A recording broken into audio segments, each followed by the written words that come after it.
दोस्तों, की हालचाल। आई होप आप सब अच्छे ही होंगे। वैसे आपने थंबनेल देखकर ही गेस कर लिया होगा आज का हमारा टॉपिक क्या है। Yes, BCCI politics. बट उस पर तो हम वीडियो में आगे बात करेंगे। लेकिन कल इंडिया की स्क्वाड आ गई एशिया कप के लिए और आज मेरा वीडियो। वैसे जो स्क्वाड इंडिया ने सिलेक्ट की है या इंडिया के सिलेक्टर्स ने सिलेक्ट की है ऑलमोस्ट 90% सेम ही है जो हमने कहा था। सिर्फ दो प्लेयर्स जो हमने सिलेक्ट नहीं किए थे वो उनको इंक्लूड करने पड़े। एक तो अपने शिवम दुबे, एक हर्षित राणा। और वो दोनों किन की जगह पर आए तो एक मेरे को लगता है श्रेयस अय्यर की जगह पर आए, दूसरे वो है प्रसिद्ध कृष्णा या मोहम्मद सिराज। दोनों में से एक की जगह पर हर्षित राणा है। अब ये सिलेक्शन सही भी है क्योंकि मेरे को लगता है शिवम दुबे को अपने वर्ल्ड कप 2024 की परफॉर्मेंस के लिए रिवॉर्ड दिया गया है और मेरे को लगता है हर्षित राणा को थोड़ा फेवरेटिज्म मिला है। लेकिन खैर वो तो चलता रहता है। बात करते हैं स्क्वाड क्या है तो सबसे पहले बैटर्स की बात करते हैं। चार बैटर्स सिलेक्ट किए गए। उसमें सबसे पहले सूर्य कुमार यादव अपने कप्तान, उसके साथ शुभमन गिल वाइस कप्तान। मैंने कहा था ना कि शुभमन गिल को ही वो सिलेक्ट करेंगे, जायसवाल को नहीं करेंगे, वही हुआ। उसके बाद एक अपने प्यारे अभिषेक शर्मा बैकअप ओपनर और उसके अलावा Rinku Singh middle order batsman. ये अपने 4 बैट्समैन हो गए। अब 4 ऑलराउंडर्स कौन से हैं? तिलक वर्मा, हार्दिक पांड्या, अक्षर पटेल एंड शिवम दुबे। ये 4 ऑलराउंडर्स हो गए। अब उसके अलावा 2 विकेट कीपर भी उन्होंने चूज किए, एक संजू सैमसन एंड एक दूसरे जो है वो जितेश शर्मा। चलो जितेश शर्मा का तो मेरे को तो भी सही लगता है। द रीज़न इज उन्होंने अच्छा परफॉर्मेंस किया है आरसीबी के लिए इस साल। आई थिंक अगर उनकी वो लखनऊ वाली इनिंग ना होती तो आई थिंक आरसीबी कप भी नहीं जीत पाती। तो आई थिंक उनको तो सही बैक किया है। संजू सैमसन पे कोई सवाल उठा नहीं सकता था। तो इधर तक तो मेरे को लगता है सही है। उसके बाद बॉलर्स की बात करूँ, वरुण चक्रवर्ती प्राइमरी स्पिनर, साथ में Kuldeep Yadav, 2 spinners, proper spinners not allrounders, दोनों को सिलेक्ट किया गया। उसके अलावा 3 फास्ट बॉलर, जसप्रीत बुमराह, उन पे तो आई थिंक दुनिया में कोई बात नहीं कर सकता।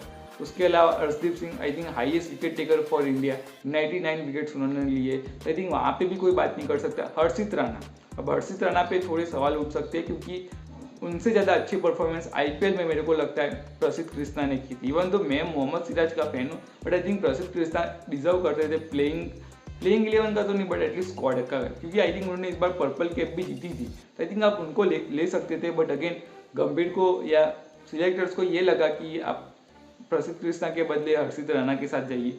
हो सकता है, सबकी चॉइस अलग हो सकती है। अब यहाँ पे पॉलिटिक्स कहाँ पे आया?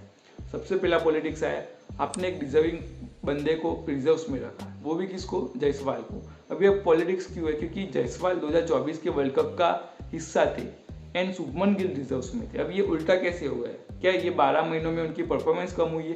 कहीं से भी नहीं। जायसवाल की परफॉर्मेंस उल्टन अच्छी हुई है और ज़्यादा अच्छी हुई है। ऐसा नहीं कि उनकी परफॉर्मेंस खराब हुई, लेकिन उससे भी ज़्यादा अच्छी हुई, तो भी आपने उनको रिजर्व में धकेल दिया। At the same time Shubman Gill ने इंटरनेशनल लेवल में T20 में ऐसा कुछ उखाड़ा नहीं है, फिर भी आपने उनको प्लेइंग 11 का तो हिस्सा बना ही दिया क्योंकि वो वाइस कप्तान है। सेकेंडली, अब ओपनर्स चेंज हो गए क्योंकि जो ओपनर्स 1 साल पहले थे हमारे, संजू सैमसन, अभिषेक शर्मा, अब दोनों में से सिर्फ एक ही ओपन कर पाएंगे। अब खबरें ये आ रही कि संजू सैमसन को बाहर बिठाकर अभिषेक शर्मा एंड मेरे को लगता है शुभमन गिल से ओपन करेंगे। अब ये गलत ही है क्योंकि संजू सैमसन ने एज अ ओपनर 3 शतक मारे। ये गलत नहीं हुआ उनके साथ, हुआ ना, अगेन पॉलिटिक्स प्लेस, बट क्या ही कर सकती है। अब प्लेइंग 11 मेरे को जो लगता है वो ये है। तो क्या हो सकती है? तो शुभमन गिल ओपन, साथ में अभिषेक शर्मा। नंबर 3 पे आएंगे सूर्य कुमार यादव या तिलक वर्मा। नंबर 3, 4 वो ऑटोमेटिक चॉइस हो जाएंगी। नंबर 5 पे आएंगे जितेश शर्मा। नंबर 6 पे आएंगे हार्दिक पांड्या। नंबर 7 पे आएंगे अक्षर पटेल।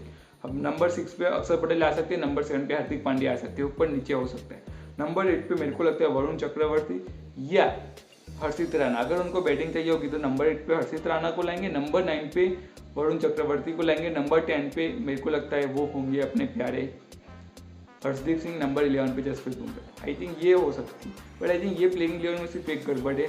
आप हर्षित राणा के बदले कुलदीप यादव को खिलाओ, वो आपके प्राइमरी स्पिनर है। इवन तो आप वरुण चक्रवर्ती पे भरोसा करते हो बट मेरा मानना है कुलदीप यादव से बेहतरीन अभी तक इंडिया के पास अब भी हाल के टाइम में कोई स्पिनर नहीं। इवन वरुण चक्रवर्ती अच्छे बट कुलदीप यादव अलग लेवल के। आई थिंक आप उनको सिलेक्ट करिए, ऐसा मेरा मानना है। बट ये टीम बैटिंग फर्स्ट पे जाएंगी क्योंकि इनको तो टेस्ट क्रिकेट में भी नंबर 9 तक बैटिंग चाहिए, तो फिर T20 में तो ऑब्वियसली नंबर 10 तक मांगेगी ही मांगेगी। तो उसमें मेरे को लगता है कुलदीप यादव कहीं ना कहीं अपनी जगह छोड़ सकते हैं। इवन तो आप कह सकते हो कि कुलदीप यादव तीनों फॉर्मेट के प्लेयर है बट टेस्ट में उनकी जगह बनती नहीं, इवन दो स्क्वाड का हिस्सा होते। ODIs में चलो वो बन जाते क्योंकि उनकी परफॉर्मेंस इतनी लाजवाब है। T20 में आप उनको बैटिंग के नाम पे बाहर कर देते हो, बाकी उनकी परफॉर्मेंस तो वहाँ पे भी खराब नहीं है। बट खैर हो सकता है यहाँ पे भी पॉलिटिक्स प्ले किया जा सकता है।